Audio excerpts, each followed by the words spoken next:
Hi, this is Joseph. Today the Lord is saying to us, I will prove myself faithful and strong in your life.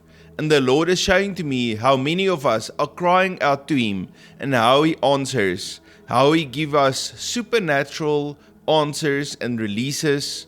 He heals, He releases finances, He restores joy, He gives breakthrough that we never thought possible. But there is a condition to this word. The Lord says, choose me. Choose to listen to my voice and to be obedient to the leading of my Holy Spirit. And as you choose me, I will show you my power. I will answer with fire.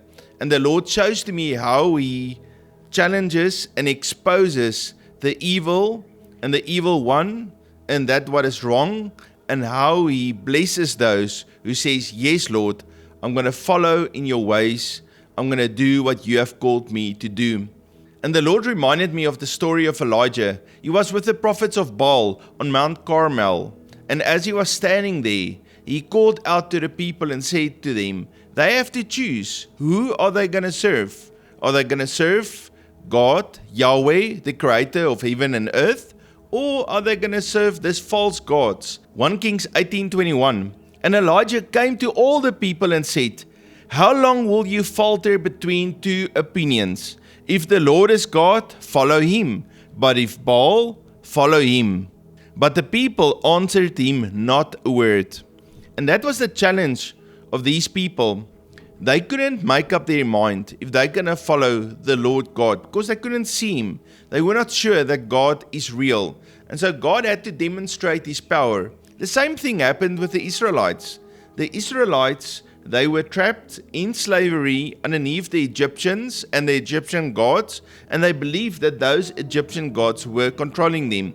And so God had to send 10 plagues to destroy the 10 Egyptian gods, so they could know that God really is God. The same thing happened with the god of Baal. People believed that that false god is real. Then the Lord came down with fire and with power, and He demonstrated that He is real. He demonstrated His power.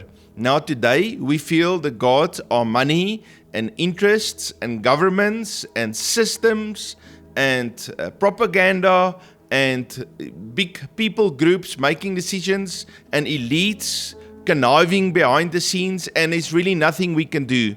But the Lord says, I'm going to prove to you that I am God, and all of these false gods will fall and they will kneel down before me. I will answer with fire. In 1 Kings chapter 18:24, Elijah lays out a test where the false gods can show their power, and then God in heaven, Yahweh, Almighty God, the creator of the heavens and earth, He will demonstrate His power. So it says, 1 Kings 18:24, then you call on the name of your gods, and I will call on the name of the Lord. And the God who answers by fire, He is God. So all the people answered and said, it is well spoken. Over this last 80 years, this God of humanity, it's a God that says that mankind can be good without God. Over this last 80 years, this idea that mankind is good and we need to always choose democracy because democracy is good. But God doesn't believe in democracy. He believes that He is God and that we should follow Him. Over this last 80 years, even the gods of communism and socialism has said, but we are God. And if we just look back, all of those gods has failed. Nothing of those plans and that humanistic systems has held up. There is only one God that can supply, only one God that has principles that we should follow. It says in 1 Kings chapter 18 from verse 26, so they took the bull which was given them, and they prepared it, and they called on the name of Baal from morning even till noon. But there was no voice, no one answered. And so it was, when midday was past, there was no voice, no one answered, no one paid attention. And so that is what happens with false gods.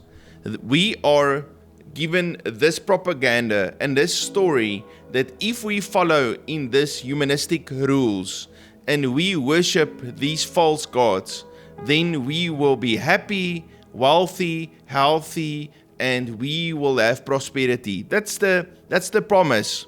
But all of that is lies.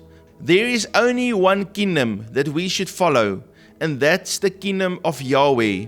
And His Son, Yeshua, is seated on the throne, and He is the King of Kings and Lord of Lords. And when we bow our knees to Him, then we get access to the power that flows out of the kingdom of God. That's why Jesus said, and He didn't give us a command, He gave us instructions so that we can access life. He said, seek first my kingdom and all of my righteousness, and I'll add all of these things to you.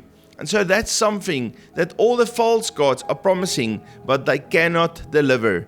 But Yeshua said to us, Jesus said, if you seek first the kingdom of God and His righteousness, then He will supply to us. Then we can access the life that comes out of Him. When God demonstrated His power through Elijah, not only did He show the people that He is God, but He restored His altar, He restored His government, He restored His supernatural provision to the people. Because in essence, when they received that sign, then the drought was broken. So it says in 1 Kings chapter 18 verse 30, then Elijah said to all the people, come near to me. And he prepared the altar of the Lord that was broken down.